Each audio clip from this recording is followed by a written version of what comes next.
Okay. Hamza. So what's the question? Is being in love more serious than love itself? Okay, we have to start with the definition of what love is. So, when I think of love, it can have many different definitions, but I'm trying to think of one which is the most broad and therefore encapsulates the most information. So I'd have to say love is to be unselfish and to care about someone more than yourself and even your own life, that you would die for that person. So that to me is the most pure kind of empathy that we can experience through love. So I have to say that's what love is. There are different forms of love. We have love which is associated to a kind of biology with our relatives. So that's in some ways I would guess more selfish because it carries our own genetics into the world. So that's important. Then we have romantic love, which is the most selfish because it feels extremely validating to be loved for our whole persona, our personality and our looks. So that's obviously extremely vital to the human condition. We have a self-validating need to be loved by someone else. So that's extremely important. Now then we get to the definition of different types of love, like being in love and love itself. So being in love is something which I think is a very adolescent view, and it's something that adolescents talk about a lot. Because at that young age you start to appreciate obviously the opposite sex because of the onset of puberty, and you have all these hormones rushing around. Now at the age of 15, I don't know if you're qualified to say what love is. You can definitely feel overwhelming infatuation and obsession for someone, and you may think you're in love with them and you'll have this person on your mind a lot. And it's so overwhelming that it consumes your very soul and your psyche and your mind, and at all times it provokes these extreme emotions. But whether that is being in love, well, it's hard to judge. There's no set yardstick. We're not talking about mathematics here. We're talking about love. So there's a famous quote by Blaise Pascal. He said, "Love has reason. No, the heart has reasons of which reason is ignorant." So it's these are difficult matters to talk about, and I cannot give you a magic pill defining philosophical amazing answer. But what I can do is make you try to consider the wisdom of saying that you are in love, because really there should be no difference between love per se and being in love with someone, because either love is love or love is not love. Surely it must be an absolute. I'm not sure that love can be relative. Of course we have different types of love, as I said. So romantic love, it should be absolute, but is it transient? Is this love transient? Like, does it last? That's something that you should concern yourself with as well, because if it's just a 1 year and then you do not feel the same about that person, then surely that is not love, because love should last for a long time. Or does love only last for a short amount of time? And if it only lasts for a short amount of time, is it even what it is? So this is the problem that we get to. Okay, that's my first answer. What was the second question? The second question is...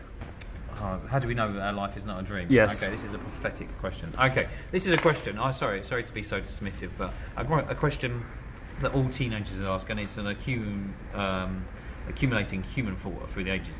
Am I in a dream? Is this really real? Well, I'm sorry, but that is completely illogical. René Descartes, who was an extremely famous Renaissance philosopher, said cogito ergo sum. I think, therefore I am. He doubted everything, but you cannot doubt your own existence because even doubt is thought. So because we are self-aware, we know that we exist. Now, can we know that other people exist? Actually, I don't think that we can, but we must believe it intuitively. And how do we know that our life is not a dream? It's because falsity precludes the notion of truth. So no premise and conclusion can be ultimately true unless it is true, absolutely true, in all contexts. So if someone says, for instance, some coins are false, therefore all coins are false, no, that is a faulty faulty conclusion from a sound premise. What we do know, you can apply this to senses. So you could say, sometimes my senses deceive me.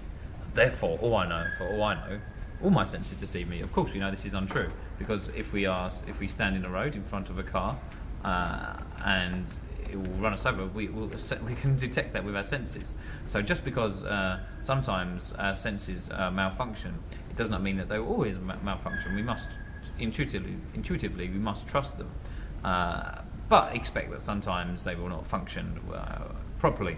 So if we apply this premise to to sometimes I dream, therefore my whole life could be a dream. No, this is extremely an immature and illogical, fallacious piece of thinking, which is, I'm sorry to say, because it sounds dismissive and patronising, adolescent.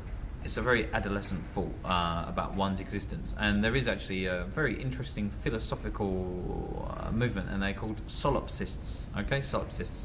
And these are people that only believe in their own existence. Now, imagine the the cognitive dissonance, and that is to say, I'll just define cognitive dissonance for you. Cognitive dissonance is when you know something is true, but you would prefer to lie to yourself. And this is something that Wittgenstein, a philosopher, talked about. He said that, what did he say? There's nothing so easy in life as not... no, there's nothing... Sorry, I'll get this one. There is nothing so difficult in life as not deceiving oneself. So actually allowing oneself to tell the truth to oneself. So, for instance, you may want something, you may really want it, but you say to yourself, oh, I don't want it. Oh, I don't want a Ferrari. I would never want a Ferrari. Who would want a Ferrari? Secretly, you know in your heart that you want a Ferrari, but because you know you'd never be in the circumstances to own one, you tell yourself that, oh, it's rubbish, I'd never want that. It's just for poor, snobby people. But secretly, you yearn for one. And this is the act of lying to oneself. So we do this all the time. And it's extremely annoying. So yes, we have these cognitive dissonances in life. Now, where was I? How was I applying that cognitive dissonance, Khalid, to what I was saying? To teenagers, and their beliefs. And their belief system. Yeah. Solipsist. Okay, to join a solipsist group. Okay, so if you join a solipsist, a group of solipsists, how illogical is that? How illogical? I'm the only person that exists, and I'm joining a group of people that believe that we are the only people that exist. No, already your group is malfunctioning logic in terms of logic. So ultimately, there's only a couple of things that we can rely on in this world, and that is our own critical thinking skills, our own sense of logic, and our ability to reason. And without this, as Socrates said, the unexamined life is not worth living. So really we must think about these things, and I commend you for, in your adolescent way, thinking about these things. But when you are 10 years old, I'm only 27, I'm not wise, I'm worldly experienced, but I'm not wise, and in 10 years time I'll know much more than I do now. So just imagine from when you was 5 the limited amount of information that you knew, and now that you're 15, how much more you know about the world. And this will keep on occurring, but eventually there will be a kind of plateau that you will reach in adulthood. But the thoughts that you're having now are essentially fallacious and incorrect, and you should not take that as something that is bad, but really, because your levels of ignorance have been diminished, feel happy that you've been enlightened somewhat, because every time I'm proved wrong about anything, if there are rights and wrongs in this world, but factually wrong, or if my thinking is sloppy, then I'm happy, and I congratulate the person for proving me to be fallacious, because my levels of consciousness have been enlightened. There we go. That was Mr. Sam Poole on philosophy.